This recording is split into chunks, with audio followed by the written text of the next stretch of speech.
A year ago, a pro-Trump mob breached the U.S. Capitol. It's going to stand like 9/11 does in the memories of people who witnessed it, which is to say it's going to be one of those things that you never forget. They broke the glass? The attack, which disrupted the count to certify President Joe Biden's election, is now the subject of congressional and criminal investigations. And what happened that day, how serious it was, and who's to blame, has divided Americans and fractured relationships between lawmakers. The events of January 6th have created new divisions in the Capitol, but also a new intensity of divisions in the Capitol Dome. So what's been done since the riot to prosecute those involved? What's still being investigated? And what impact could January 6th have on the 2022 midterm elections? We know that the President of the United States incited this insurrection, this armed rebellion against our common country. In the immediate aftermath of January 6th, the House impeached President Trump for an unprecedented second time, charging him with inciting the riot. The Senate later voted to acquit, despite 7 Republicans voting to convict the former president. It would be the cause of partisan divisions. And Democrats were going to take one position, which is that President Trump and those around him were responsible, bore historic responsibility for what happened on January 6th. And Republicans would say, no, that's not true. Nobody in Republican leadership at the White House or in Congress asked people to break into the Capitol and wreak havoc. Overall, more than 700 people have been arrested in connection with the attack, including members of far-right groups like the Proud Boys and Oath Keepers, though a vast majority of those charged weren't affiliated with any such entity. But for some lawmakers, mainly Democrats, prosecuting the rioters hasn't been enough. In June, the House voted largely along party lines to form a select committee to investigate January 6th. Democrats created this committee so that there would be an accounting of what happened on January 6th. The impeachment proceedings were not an accounting, but a trial against an individual that left vast swaths of territory uninvestigated. So far, the committee has interviewed more than 300 people and issued more than 50 subpoenas, a lot of those to former White House officials and pro-Trump organizers.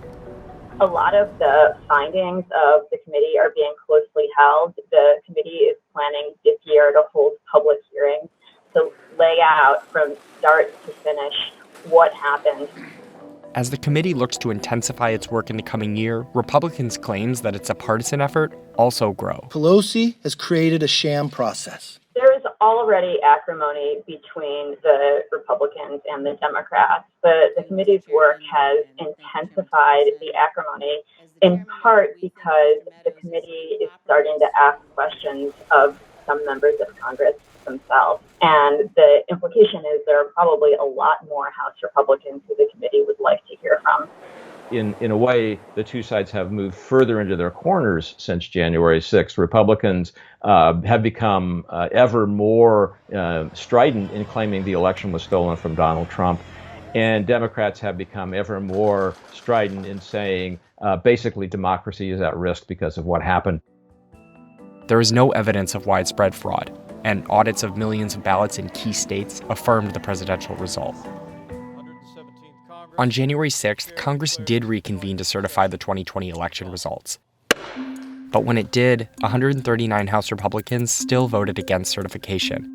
Now, some House Democrats are refusing to work with those lawmakers, and verbal disputes between the parties are commonplace. Without the goodwill that exists to kind of grease the wheels, things that should be happening simply don't happen.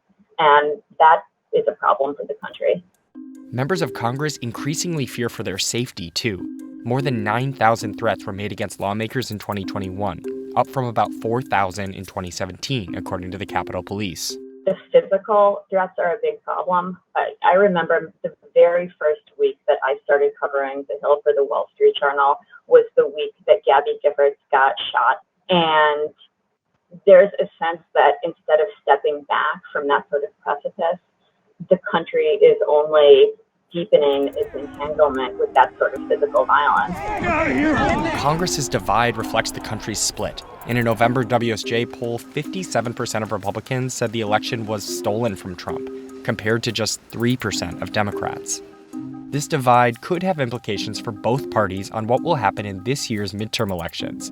For Republicans, There's going to be a first test of who wins in the Republican primaries, the Trump true believers or the more conventional Republicans who want to move on. And for Democrats, there's the second question of whether Democrats can or will use this debate in the general election, try to use it to their benefit by saying essentially, this is dangerous. You shouldn't be electing people who question the results of national elections. I think Democrats have some deciding to do here about whether they want to continue to focus on this subject or move on in their own way. Some House members aren't even going to face that choice. 25 Democrats and 11 Republicans have said they will retire or seek another office. Republicans are favored to win the House and potentially win the Senate.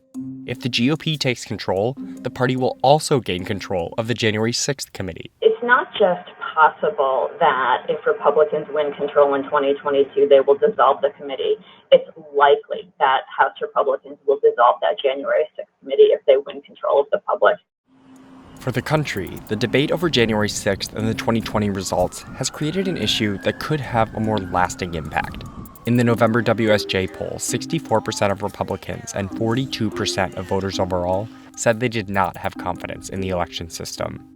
If one of the effects of this being the election in January 6th, is that confidence is permanently eroded, then I think we're headed for dangerous territory. It doesn't mean it's permanent, but right now, I'd say the warning signs are flashing.